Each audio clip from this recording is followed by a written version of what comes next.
주님 큰 영광 받으소서. 홀로 찬양 받으소서. 모든 이름 위에 뛰어난 그 이름, 온 땅과 하늘이 다 찬양해. 겸손하게 우리 무릎 꿇고 주 이름 앞에 영광 돌리세. 모두 절하세. 독생자의 예수 주님께 찬양 드리리. 모든 영광과 존귀와 능력 받으소서. 받으소서. 영광과 존귀와 능력 받으소서. 받으소서. 그리스도 살아계신 하나님,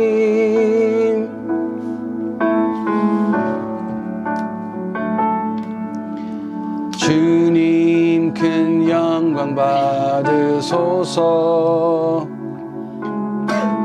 홀로 찬양 받으소서. 모든 이름 위에 뛰어난 그 이름, 온 땅과 하늘이 다 찬양해. 겸손하게 우리 무릎 꿇고 주 이름 앞에 영광 돌리세. 모두 절하세. 독생자의 예수 주님께 찬양 드리리. 모든 영광과 존귀와 능력 받으소서. 받으소서. 영광과 존귀와 능력 받으소서. 받으소서. 그리스도 살아계신 하나님.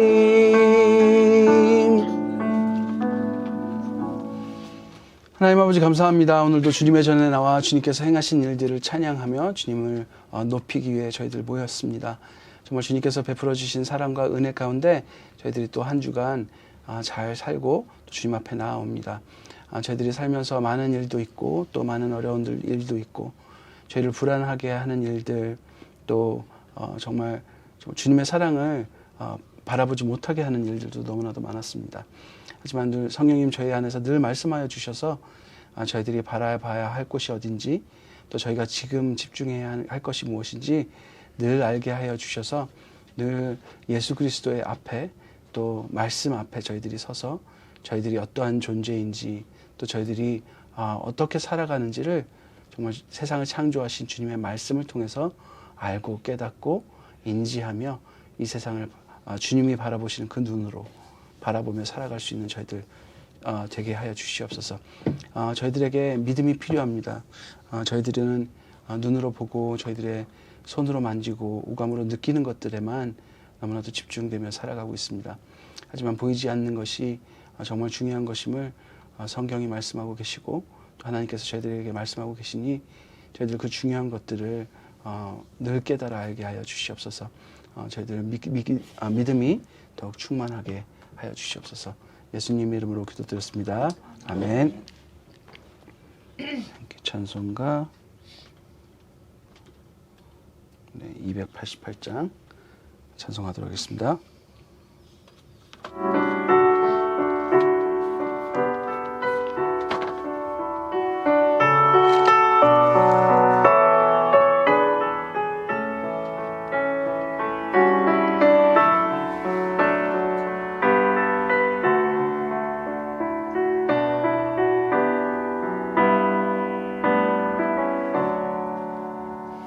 예수를 나의 구주 삼고 성령과 피로써 거듭나니 이 세상에서 내 영혼이 하늘의 영광 보리로다. 이것이 나의 간증이요 이것이 나의 찬송일세.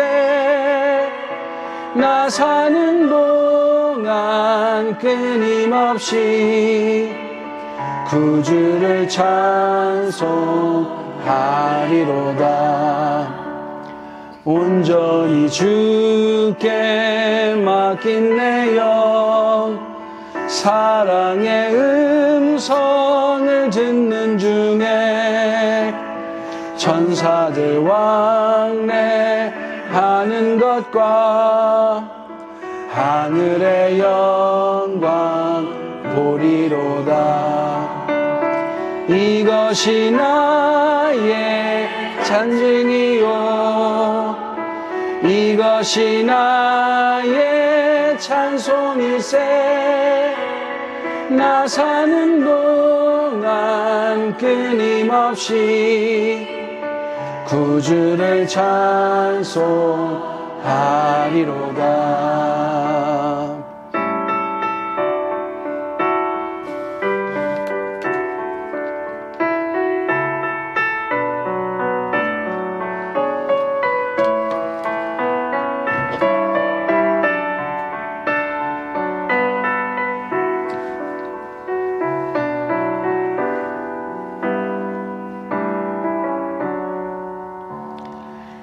세상의 기쁨 누림으로 마음의 풍랑이 잔잔하니 세상과 나는 간 곳 없고 구속한 주만 보이도다. 이것이 나의 간증이요 이것이 나의 찬송일세. 나 사는 동안 끊임없이 구주를 찬송하리로다.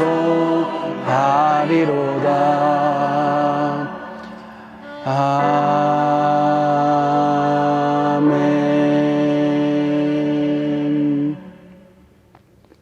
네, 사도신경으로 신앙을 고백하도록 하겠습니다. 시작. 나는 전능하신 아버지 하나님 천지의 창조주를 믿습니다. 나는 그의 유일하신 아들 우리 주 예수 그리스도를 믿습니다. 그는 성령으로 잉태되어 동정녀 마리아에게서 나시고 본디오 빌라도에게 고난을 받아 십자가에 못 박혀 죽으시고 장사된 지 사흘 만에 죽은 자 가운데서 다시 살아나셨으며 하늘에 오르시어 전능하신 아버지 하나님 우편에 앉아 계시다가 거기로부터 살아있는 자와 죽은 자를 심판하러 오십니다. 나는 성령을 믿으며 거룩한 공교회와 성도의 교제와 죄를 용서받는 것과 몸의 부활과 영생을 믿습니다. 아멘. 오늘 윤지자매님이 안 오시기로 제가 기도를 또 하도록 하겠습니다. 하나님 아버지 감사합니다. 저희들이 말씀을 듣기 전에 주님 앞에 또 섰습니다. 주님 말씀하시면 저희들이 듣고 그 말씀을 세상의 가장 귀한 가치로 또 주님께서 말씀하신 그 말씀이 이 세상의 어떤 것보다 우리가 오감으로 경험하고 눈으로 보고 만지고 느끼고 하는 모든 것보다 더 절대적인 진리로 저희들이 믿고 따를 수 있는 저희들 되게 하여 주시옵소서. 저희들의 의지로 또는 저희들의 어떤 계획으로 그 일이 이루어지지 않는 것을 저희들이 너무나도 잘 알고 있습니다. 제가 아무리 노력해도 정말 주님께서 원하시는 그 거룩의 수준에 이르지 못한다는 것도 알고 있습니다. 저희가 아무리 노력해도 인간들이 만들어 놓은 그 선의 기준에도 미치기 힘든 것들을 저희들이 잘 알고 있습니다. 주님께서 힘 주시고 주님께서 믿음 주시지 않으면 주님께서 저희들에게 바라시는 거룩의 수준에 미칠 수 없음을 저희들이 고백합니다. 저희들은 너무나도 주님이 필요합니다. 주님 저희들에게 힘 주시고 믿음 주시고 이끌어 주시옵소서. 또한 주님의 말씀이 저희들의 마음 가운데 믿어질 수 있는 귀한 은혜도 허락하여 주시옵소서. 오늘 말씀을 통해서 역사하실 주님을 찬양합니다. 예수님 이름으로 기도드렸습니다. 아멘. 네, 성경 봉독 마태복음 9장 10절부터 13절까지 우리 같이 한번 읽을까요? 오늘은 네, 죄송해요. 네. 네, 성경 봉독 하시는 분은 다행히도 나오셨죠? 네, 우리 병준 형님께서 도와주시겠습니다.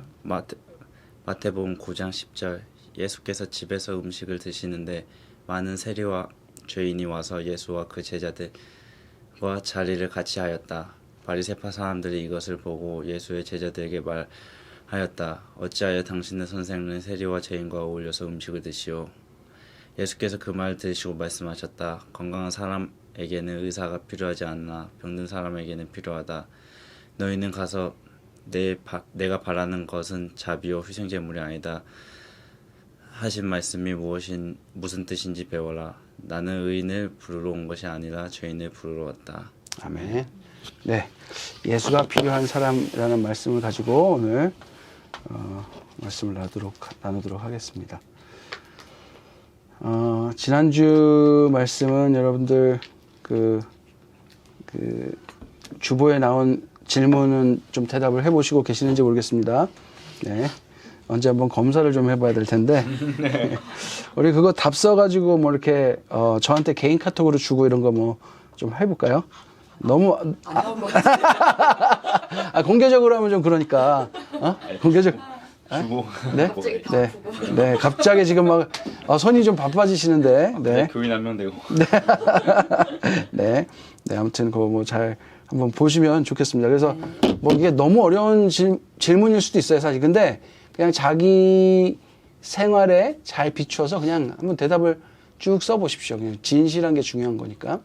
그래서 아무도 제가 이제 요구하지 않기 때문에 여러분들 아무도 볼 일이 없잖아요. 그러니까 그냥 한번 써보시면 좋을 것 같습니다. 그리고 궁금한 거 있으면 또 대화를 나누고요. 지난주 말씀은 믿음이 어떻게 생기는가, 어떻게 생기나요? 라는 질문을 해보았는데, 이제 마태복음 8장 23절부터 27절 말씀 가지고 이야기 나눴습니다. 예수님께서 막 인기가 너무 많으시니까 사람들이 막 몰려오니까 배를 타고 이제 건너편으로 이렇게 약간 피하듯 가시는 장면이죠. 그래서 피곤하셨는지 배에서 주무셨는데 풍랑이 막 일었습니다. 이 바다에서 평생을 고기를 잡던 이 어부들이 볼 때 이 지금 죽게 생긴 거예요, 이 풍랑이. 그래서 예수님을 급하게 깨웠는데 예수님이 막 꾸짖으시죠. 이 당연히 깨워서 어떻게 보면 위험을 알렸어야 되는데 예수님이 막 꾸짖은 상황이 우리가 이해가 참 가지 않는다고 그때 말씀드렸습니다. 그런데 이게 조금만 생각해보면 왜 제자들을 꾸짖으셨는지 우리가 알게 되는데, 예수님을 찾고 예수님이 필요하다고 느끼는 시점들을 한번 우리가 잘 보면요, 자신들의 경험을 통해서 자신들이 할 수 없다고 느낄 때나 아니면 예수님 필요하다고 자신들의 경험한 바로 느낄 때 예수님을 찾는다는 거예요. 근데 이게 믿음과 관계없다는 말씀을 하시는 거 계십니다. 예수님을 찾고 예수님이 필요하다고 느끼는 그 시점들은 자신의 경험에 의거해서 자신들이 판단하는 시점에 예수님을 찾는다는 거예요. 이거는 믿음하고 관련이 없다는 거예요. 그 누구보다 예수님 옆에서 예수님께서 하신 말씀, 어떤 행위들, 기적들을 너무나도 많이 경험한 이 제자들, 사람이 바로 이 제자들이라고 할 수 있습니다. 그리고 그들이 수없이 들었던 이 복음의 진리가 무엇인지, 또 예수님께서 누구이신지 이 기적과 말씀을 통해서 예수님께서 계속 말씀하셨습니다. 근데 복음은 하나님께서 우리를 사랑하셔서, 우리 요한복음 3장 16절 여러분들 잘 외우시잖아요. 하나님께서 우리를 너무나도 사랑하셔서 우리를 구원하기 위해, 우리를 멸망치 않게 하기 위해서 우리 죄를 대신 질 하나님의 아들이신 예수를 그리스도로 우리에게 우리 죄를 대속할 메시아로 보내셨다는 이 소식, 이 사실이 복음의 가장 주된 핵심 내용입니다. 즉 예수가 누구냐면 우리 죄를 감당할 메시아이다. 그리고 하나님 아들이시다. 우리를 얼마나 하나님이 사랑하시는지 그 내용들이 이 복음 안에 들어 있습니다. 그리고 이 제자들이 그렇다면 이 수없이 경험한 기적 또한 예수님이 누구이신지 알려주는 거예요. 예수님께서 누구에게 뭔가를 행해서 자신이 원하는 어떤 일들이 이루어지는 게 이 기적의 초점이 아니라 예수 그리스도께서 우리를 너무나도 사랑하셔서 우리의 아픔을 공감하시고 하나님의 아들로서 또 하나님으로서 그 기적을 행사하심이 이분이 누구인지를 알려주는 표적이라는 거죠. 그래서 사인, 원래 말은 사인입니다. 사인. 네, 사인이라고 이제 성경에 써 있는데, 그래서 예수가 누구인지를 알려주는 거예요.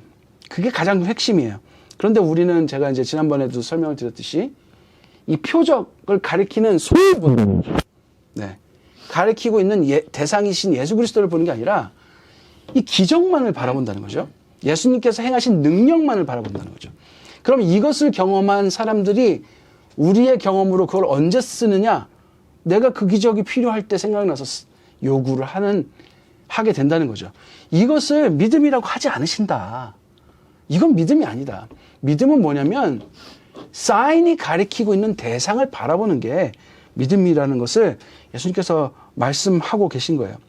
우리는 이 표적이 가리키는, 그리고 이 복음이 말하고 있는 예수 그리스도가 누구인가를 바라봐야 된다는 거죠. 믿음이 바로 그 예수를 만나는, 이 사인이 가리키고 있는 대상이신 예수를 만났을 때 믿음이 생기기 시작한다는 거예요.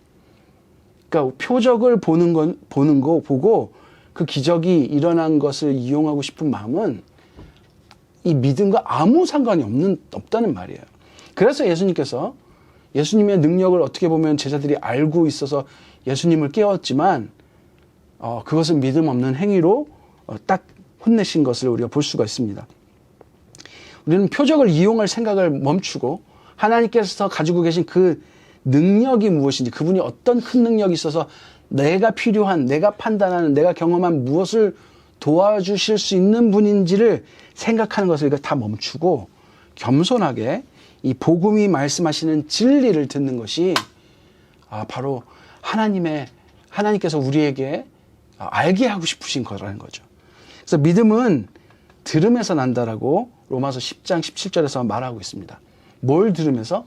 바로 복음을 들으면서 진리의 말씀을 순수하게 겸손하게 듣고 말씀이신 예수 그리스도 앞에 서는 우리가 되었으면 좋겠습니다. 성령님께서 우리에게, 그렇게 겸손하게 서 있는 우리에게 믿음을 주실 줄로 믿습니다. 오늘 말씀은 예수가 필요한 사람들, 그러니까 지난주 말씀하고 딱 연결되는 말씀이에요. 제가 한번 질문해 보겠습니다.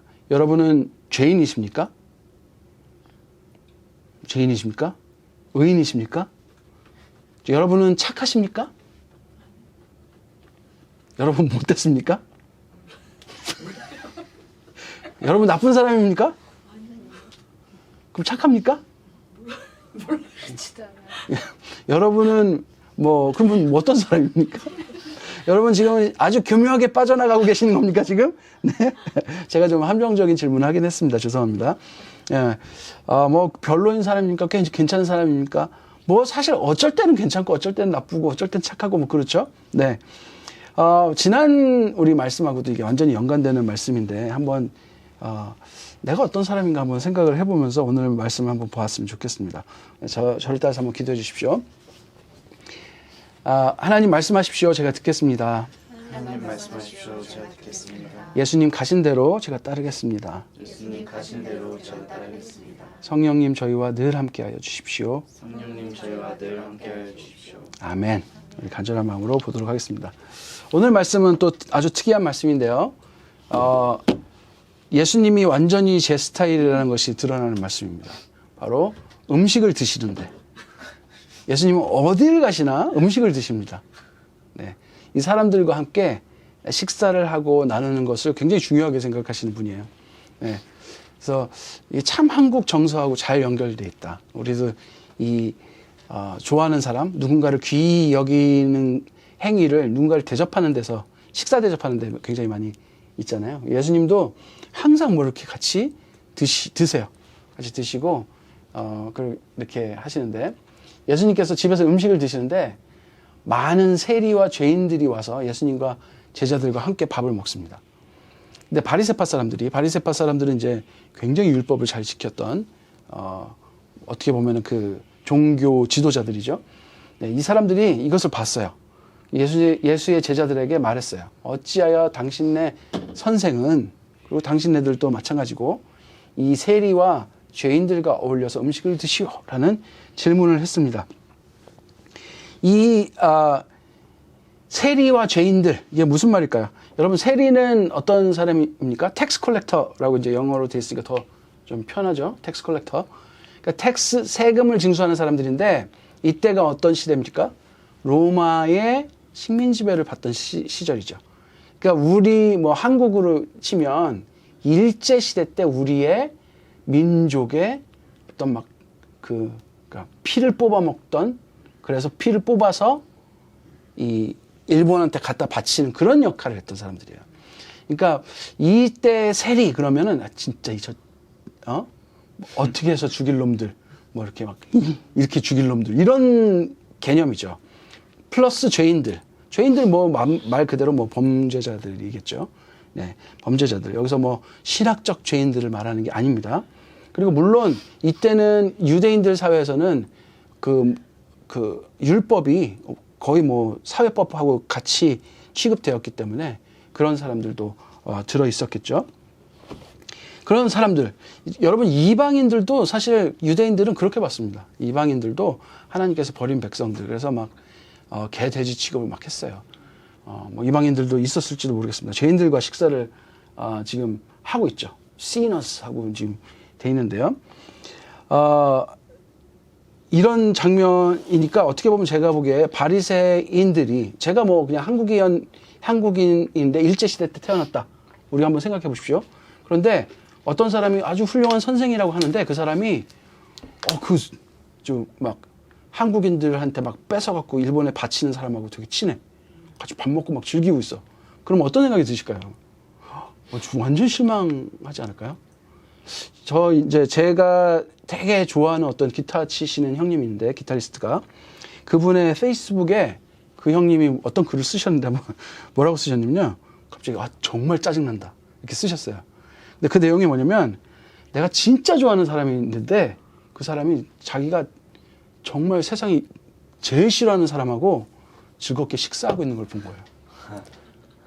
그래서 이 둘이 친하다니까 자기가 너무 짜증이 나가지고, 와, 진짜 너무 짜증난다. 그래서 내가 비정상인가? 이렇게 쓴 거예요. 근데 저 완전히 공감했거든요, 그거에. 근데 이 말씀이 있는데 딱 그건 거예요. 쟤랑 이런 거예요. 여러분 그런 사람 없으십니까? 여러분 그런 경험 없으세요? 저 사람이 이 사람하고 친한 거에 막 너무 싫고 짜증나는 그런 거 없으세요? 쟤는 내가 쟤의 인격을 알고 제가 사람을 정말 그래도 똑바로 보는 사람인 줄 아는데 저 사람하고 친한 게 이해가 안 가는 거죠. 어떻게 대표적인 악인이라고 생각했는데, 그러면 어떤 의심이 드냐면, 쟤한테 뭐 이용해 먹을 게 있어서 그런가? 근데 이용해 먹으려고 사람 친할래로 안 봤는데 왜 친한 거야? 뭐 그런 생각 안 드세요? 그래서 저도 사실 한번 되게 짜증난 적이 있어요. 그러니까 이제 제 고백인데, 그렇게 미워한 사람이 있었다는 제 고백이에요.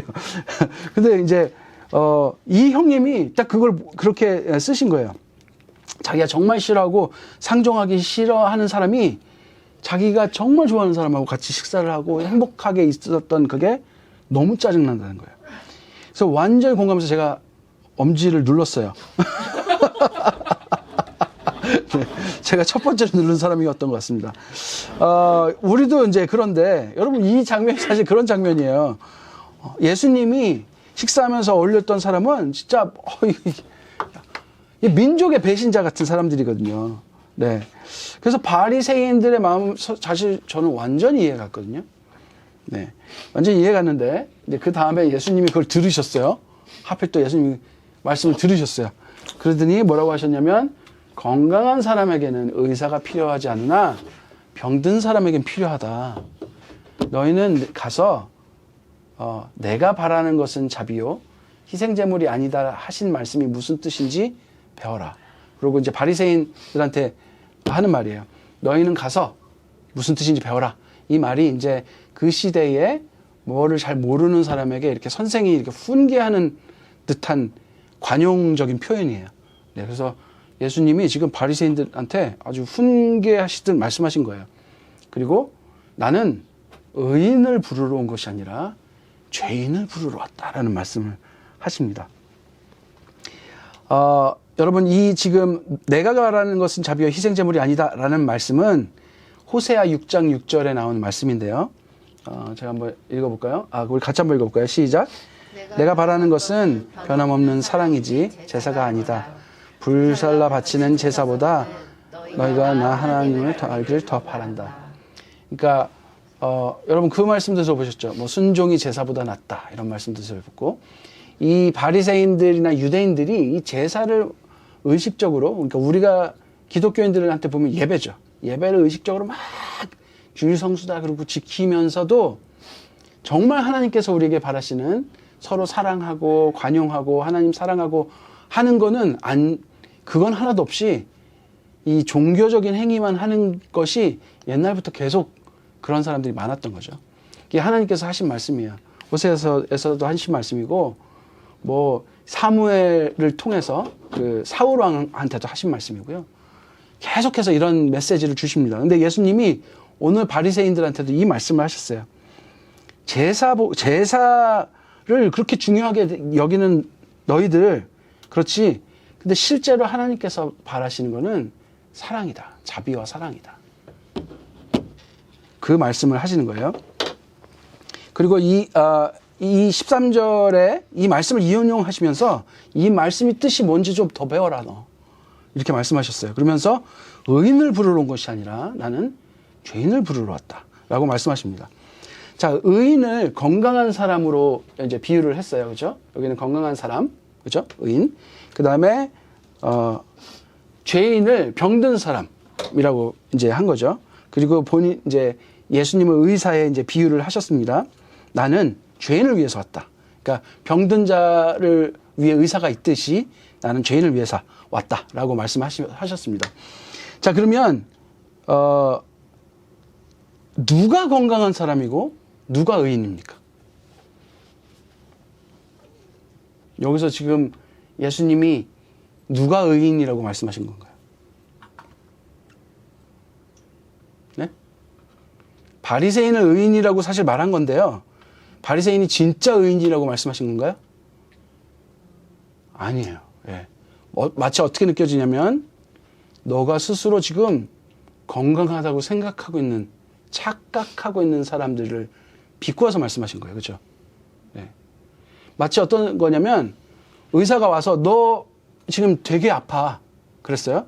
그런데 아니야 나 건강해. 내 몸 내가 잘 알아. 나 안 아파. 돌팔이네. 자 스스로 건강하다고 하는 사람이에요. 이 의인이.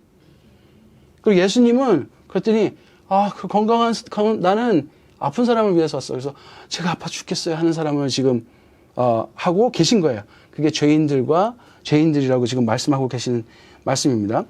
여러분 의인은 저 로마서 3장을 한번 볼까요? 로마서 3장 우리 10절, 11절 한번 12절까지 한번 읽어볼까요? 시작.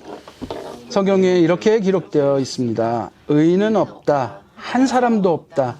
깨닫는 사람도 없고 하나님을 찾는 사람도 없다. 모두가 곁길로 빠져서 쓸모가 없게 되었다. 선한 일을 하는 사람은 없다. 한 사람도 없다.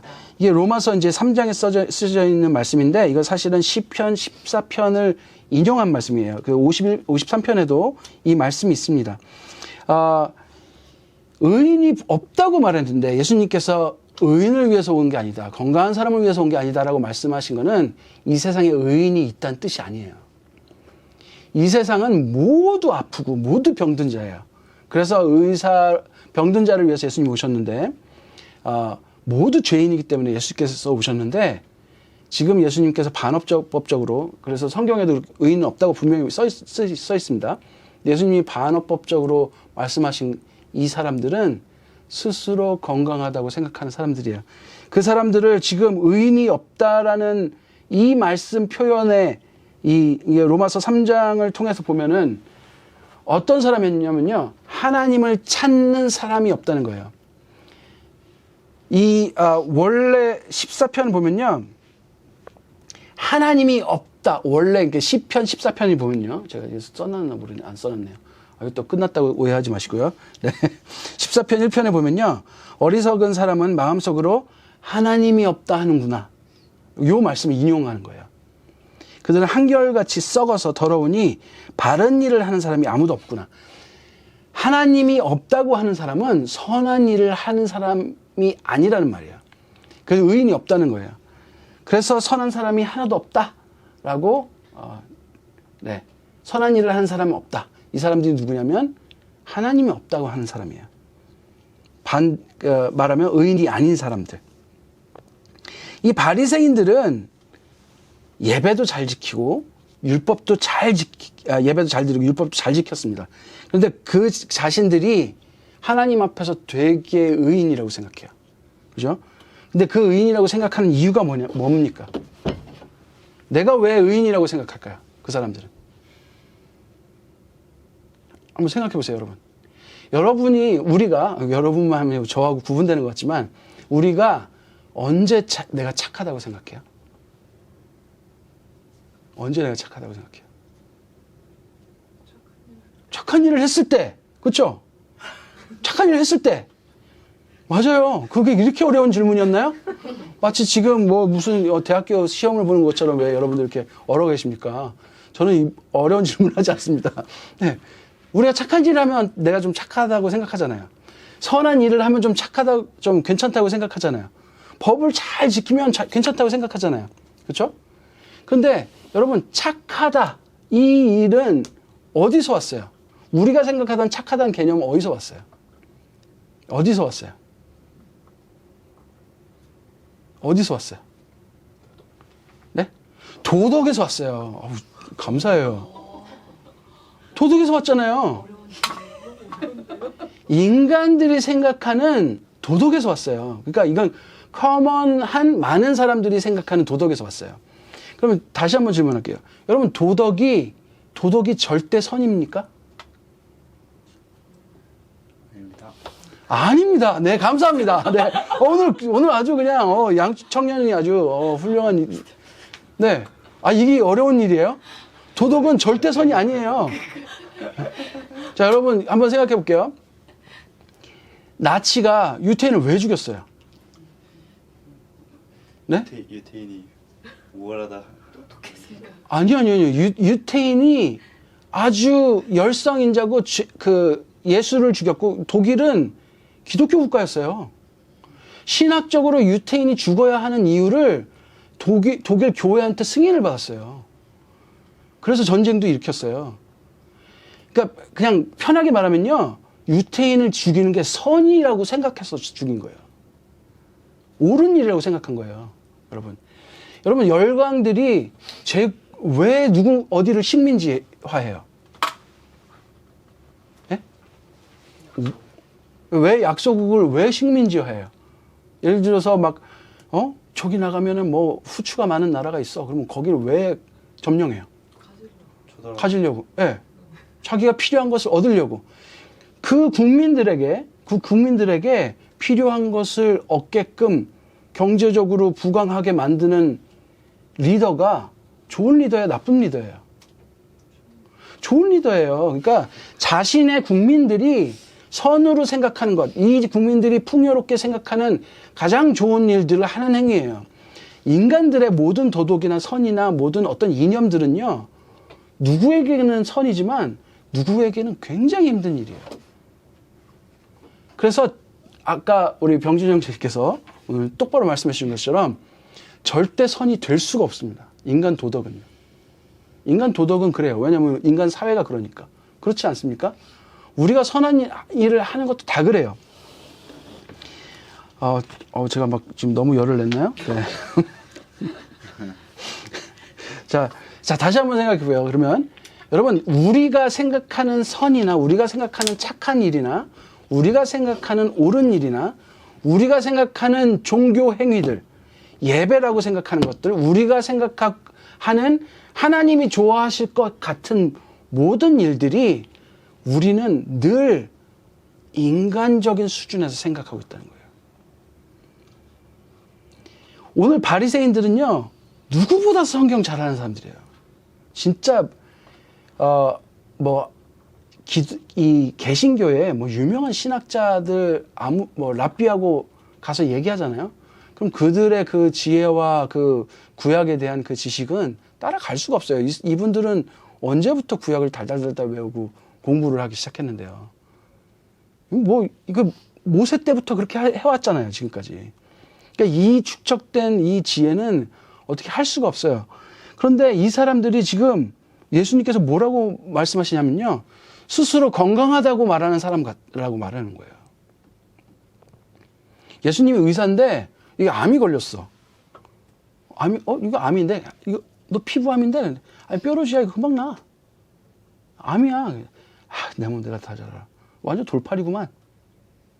예수님한테 지금 돌팔이라고 하는 거잖아요. 너 메시아 아니라 그런 거잖아요. 예? 지금 그러고 있다니까요.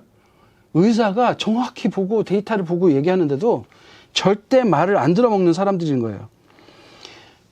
여러분, 인간은 이 죄의 문제를 해결할 방법이 없습니다. 왜냐하면 의사의 필요가 절실하게 필요한 자신의 건강 상태조차도 모른다니까요.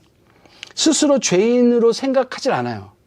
자신들이 생각하는 도덕 수준을 잘 지키면 내가 죄 없이도 살 사람인데 무슨 성경은 다 죄 지었대. 내가 왜 죄인이야. 여러분, 예수 안 믿는 사람들 중에 성경에서 다 죄인이라고 말한 것 때문에 안 믿는 사람이 꽤 많아요. 꽤 많아요. 우리는 못 믿겠지만 상당히 많이 있습니다. 왜 내가 죄인이야? 기분 나빠. 재수 없어. 내가 이렇게 잘 살고 있는데 그 주변에서 다 나 착하다 그러고 나 다 정말 잘 살고 있다 그러는데 자기가 의인이라고 와갖고 나보고 죄인이래. 이런 개념을 갖고 있다니까요. 여러분, 스스로 죄인이라고 생각하고 스스로 죄의 문제를 해결하지 못해서 예수가 필요한 사람은 누굴까요? 여러분, 예수님은 그 사람들을 위해서 왔다는 거예요. 누굴까요, 여러분? 한번 생각해 보십시오. 이 병자로 얘기해서 한번 생각해 보세요. 어떤 사람일까요? 네? 이것도 어려운가요? 의사 말 듣는 사람이죠. 의사 말 듣는 사람이죠. 의사가 검사를 했어요. 막 CT 다 찍고 딱 했어요. 여기 이게 암덩어리고요. 이게 악성 종양입니다. 다 해서 데이터 이렇게 나왔습니다. 하고 내밀어요, 의사가. 예? 에이, 아니야. 나는 내 몸 더 잘 알아. 하는 사람입니까? 아니면 의사의 말을 듣고, 내가 아프구나. 나 아무 증세 없는데? 그래서 내가 아프구나. 라고 듣는 사람입니까?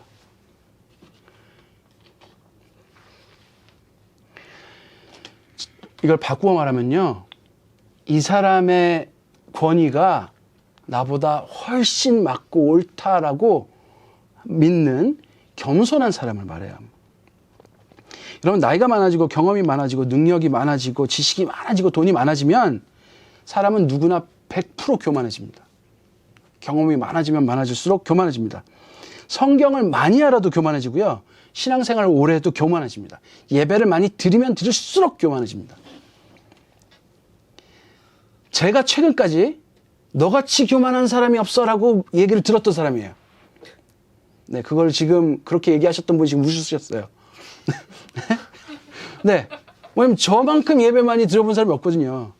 너같이 교만한 사람이 없어라는 말을 들었던 사람이에요. 바리새인들도 여러분, 성경을 이렇게 많이 아는 사람이 없어요. 호세아 6장 6절을 아는 사람들이에요. 그럼에도 불구하고 이 사람들은 예배 드리고 율법 지키는 거 100% 했지만 정작 그 안에 담긴 하나님의 가장 제1계명이 뭡니까? 하나님을 사랑하고 내 이웃을 내 몸과 같이 사랑하라는 이 사랑 실천에는 아주 인색했던 사람이에요. 맨날 정죄하고 너는 죄인이야 이러는 사람이에요. 사랑으로 포용하고 너가 지금 죄인인데 우리가 이렇게 거룩으로 걸어가기 위해서 나랑 같이 힘써 나가자 하고 끌고 나가고 이런 건 없는 사람인 거예요. 죄인들과 함께 예수님께서 이렇게 있는데 예수님께서 저 사람들을 말씀으로 이렇게 하려고 하시는구나라는 것은 보지도 못하고 어떻게 저 사람이 저 사람과 같이 있느냐라는 것을 지금 지적하고 있지 않습니까? 여러분, 예수님은 누굴 위해서 오셨습니까? 자기가 아파요. 내가 어떻게 할 수가 없어요. 난 죄인이에요. 제가 이 죄를 해결할 능력이 없습니다.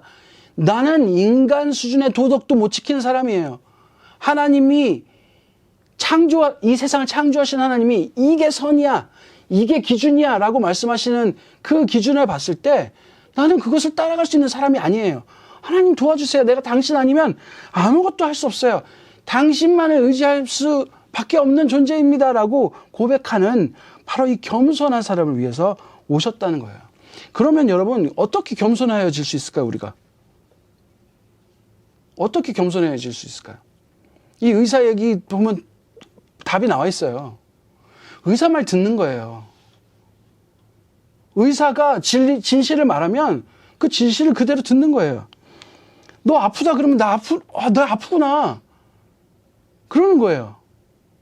너가 지금 하나님께서 이 세상을 창조하시고 기준을 이렇게 정하시고 이것은 죄라고 분명히 말씀하시는데 너가 이 기준에서 너 죄인이야 라고 말씀하시면 나는 죄 안 지었어가 아니라 내가 죄인이구나 라고 듣는 거예요.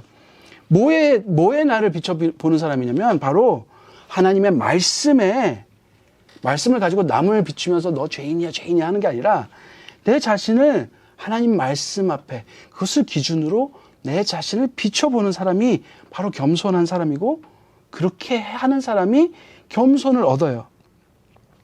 자신의 기준이나 이 세상의 도덕처럼 계속 변하는 기준이 될 수 없는 것들을 기준으로 해서 나 괜찮아 이렇게 사는 것이 아니라 하나님의 말씀 절대 불변하는 이 진리 앞에 무릎 꿇고 항복하고 순종하는 사람을 여러분 겸손한 사람이라고 한다는 거죠. 겸손해지는 방법이고. 여러분 이런 사람을 뭐라고 하냐면 어디 있습니까? 그런 사람이 의인이에요. 그런 사람이 의인이고 하나님을 인정하는 사람들이에요. 하나님께서 창조주이시다 인정하는 사람들이고 나의 창조주이시고 나의 구원자이시고 나의 아버지 되십니다라고 고백하는 사람들이에요. 하나님의 권위를 인정하는 사람들이에요. 그렇게 하나님 말씀으로 나를 비추는 사람들이 겸손한 사람입니다. 살아계신 하나님 앞에서는 바로 서는 사람, 그 사람이 겸손하여집니다. 살아계신 말씀 앞에 순종하기로 결정하는 사람이 겸손하여집니다. 여러분, 왜 하나님 말씀이 꼭 기준이 되어야 합니까? 왜 인간의 도덕과 선은 왜 무시됩니까? 여러분, 그것을 방금 말씀드렸습니다. 성경은 뭐라고 말하냐면 인간은 전적으로 타락했기 때문이라고 말합니다. 우리가 왜 죽습니까? 성경에서 왜 우리에게 죽음이 있다고 말합니까? 우리가 타락하여 죽게 되었다고 말합니다. 다시 한번 비유를 통해서 말씀드리면 마치 암이 걸려서 죽어가고 있는데 고통이 없어서 인지하지 못하고 자신은 아무 문제가 없다고 생각하며 살고 있는 것 같아요. 모든 인간이. 누군가가 뭐가 이상하다고 말하고 검진을 받아보라고 말해도 자신은 아무 문제 없다고 말해요. 그걸 무시해요. 의사가 와서 너는 지금 죽게 되었다. 뭘 해라. 라고 말해도 무시해요. 내가 너를 언제 봤다고 믿냐? 넌 뭐냐? 라고 말하는 거예요. 하나님의 말씀이 우리에게 전달되고 선포되고 막 많은 사람이 자기 목숨을 걸면서 하나님이 살아계시다라고 말하고 하나님께서 우리를 창조하셨다고 말하는데 그게 뭐 그래 너희는 그렇게 믿어라 그러고 하는 거하고 똑같다는 거예요.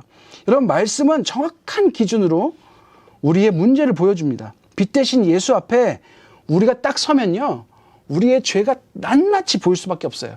말씀으로 우리를 비추면요 우리의 죄가 낱낱이 보일 수밖에 없어요. 세상을 창조하신 하나님의 권위 앞에서 누가 나를 누가 나를 판단해라 하는 말은 너무나도 무지하는 말이에요. 그러니까 하나님께서 나를 왜 뭐라고 판단하냐? 이건 정말 무지한 말이라는 거예요. 마치 의사가한테 너가 뭘 한다고 날 판단해? 라고 우리 옛날 진짜 시골에서만 자란 할아버지 할머니들 보면 막 답답한 말씀하실 때 있잖아요. 우리 만약 부모님이 그런 거 잘 모르셔서 컴퓨터 모르시는데 그런 게 어딨냐 이렇게 하시면 되게 답답하잖아요. 알고 있는 사람으로서.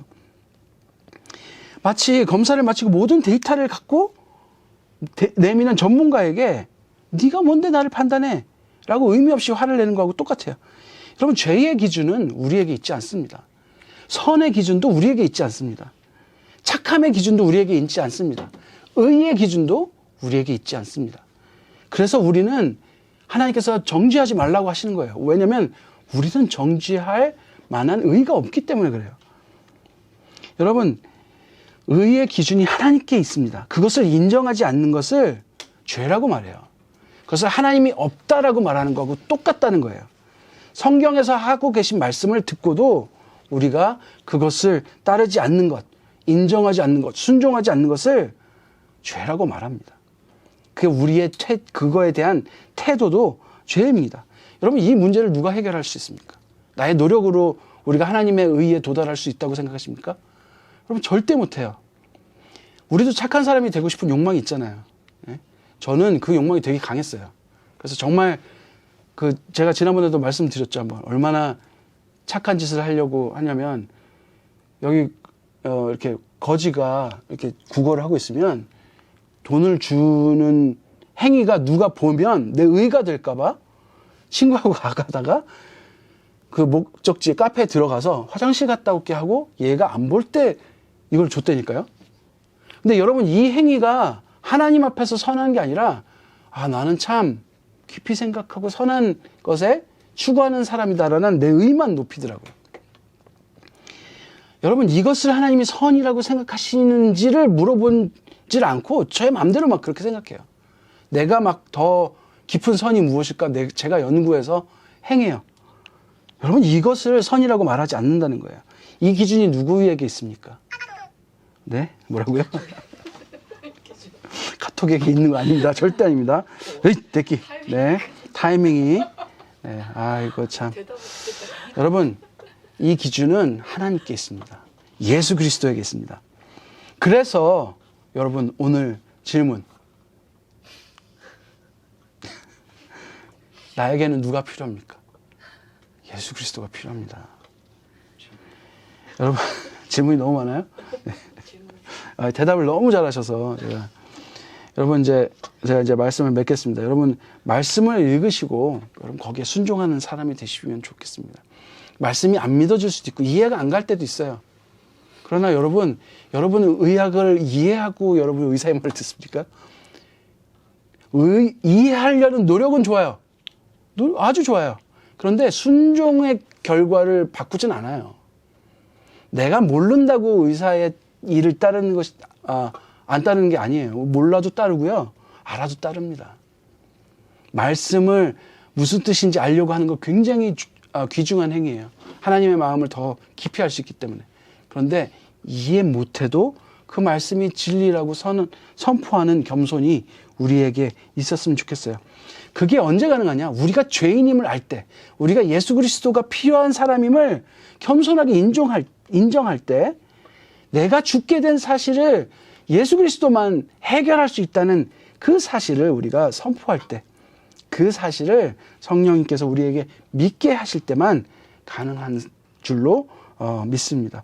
우리가 겸손함으로 예수 그리스도를 만나는 우리가 되었으면 좋겠습니다. 주님, 당신이 필요합니다 라고 늘 고백하는 우리가 되었으면 좋겠습니다. 제가 기도하겠습니다.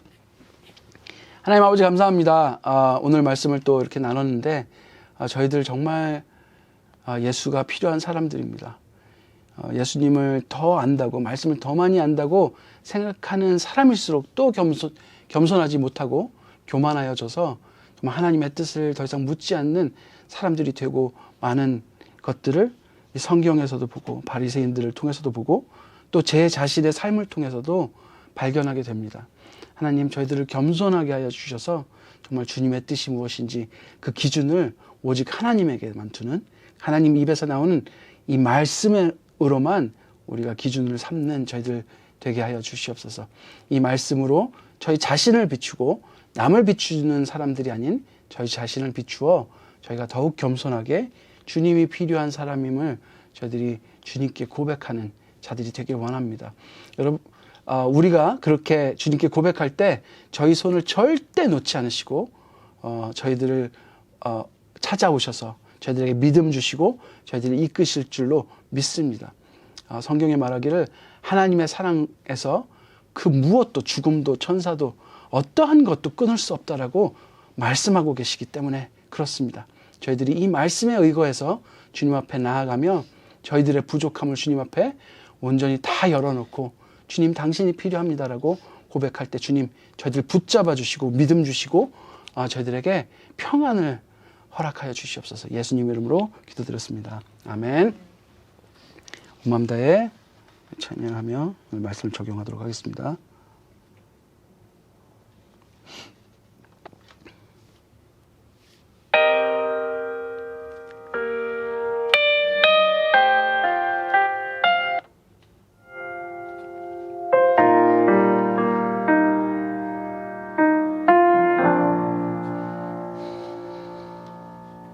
주님과 함께하는 이 고요한 시간, 주님의 보좌 앞에 내 마음을 쏟네. 모든 것 아시는 주님께 감출 것 없네. 내 마음과 정성 다해 주 바라나이다. 나 염려하잖아도 내 쓸 것 아시니 나 오직 주의 얼굴 구하게 하소서. 다 이해할 수 없을 때라도 감사하며 날마다 순종하며 주 따르오리라. 온 마음 다해 사랑합니다. 온 마음 다해 주 알기 원하네. 내 모든 삶 당신 것이니 주만 섬기리. 온 마음 다해 온 마음 다해 사랑합니다. 온 마음 다해 주 알기 원하네. 내 모든 삶 당신 것이니 주만 섬기리. 온 마음 다해 주만 섬기리. 온 마음 다해. 하나님 아버지 감사합니다. 저희들 또 작은 물질을 가지고 주님 앞에 나옵니다. 주님께 이 물질을 드리며 고백하는 것은 저희의 생명도 저희의 시간도 저희의 시작도 끝도 저희의 모든 것이 주님의 것입니다라고 고백합니다. 주님께서 나의 아버지 되시고 나의 구원자 되시고 나의 창조주 되시며 나의 모든 것 되십니다라고 고백합니다. 주님, 이 고백이 저희들 모든 시간 속에 인생의 모든 순간순간 울려 퍼지는 저희 세포의 고백이 되게 하여 주시옵소서. 그렇게 이 진리를 안에서 저희들의 주어진 삶을 살아갈 수 있는 저희들 되게 하여 주시옵소서. 저희들의 믿음이 적습니다. 주님께서 믿음 주시고 힘 주시옵소서. 저희들 주님이 필요한 사람들입니다. 주님 오셔서 저희들의 의원 되어 주시고 저희의 모든 문제를 해결하시고 이끄시고 또 주님께서 주시는 그 힘으로 정말 주님의 닮은 거룩한 모습으로 변화시켜 주시옵소서. 예수님의 이름으로 기도드렸습니다. 아멘. 감사합니다. 네. 두 가지 광고는 똑같습니다. 네, 12월 2일 찬양 집회 있고요. 우리 모두 예수가 필요한 사람입니다. 살아계신 하나님 말씀 앞에 날 비출 때만 우리는 겸손해짐을 여러분 잘 기억해 주십시오. 그리고 모험 성도들의 영과 육의 건강을 위해서 기도해 주시고, 네, 다음 주 기도는 서병진 형제님, 네, 꼭 나와 주십시오. 네, 우리 성경 봉독은 우리 김민경 연주님께서 해주시겠습니다. 네, 우리 주기도문으로 주기도문으로 네, 기도 로스터가 지금 두 분이 한국 가 계신 이후로 네 분이서 계속 돌게 되는데, 한 분이 계속 한 분이 또 빠지시고 뭐 이러는 관계로 세 분이서 로스터를 돌고 있습니다. 네, 우리 주기도문으로 오늘 예배를 마치도록 하겠습니다. 시작. 하늘에 계신 우리 아버지의 이름을 거룩하게 하시며, 아버지의 나라가 오게 하시며, 아버지의 뜻이 하늘에서와 같이 땅에서도 이루어지게 하소서. 오늘 우리에게 일용할 양식을 주시고, 우리가 우리에게 잘못한 사람을 용서하여 준 것 같이 우리 죄를 용서하여 주시고, 우리를 시험에 빠지지 않게 하시고 악에서 구하소서. 나라와 권능과 영광이 영원히 아버지의 것입니다. 아멘. 감사합니다.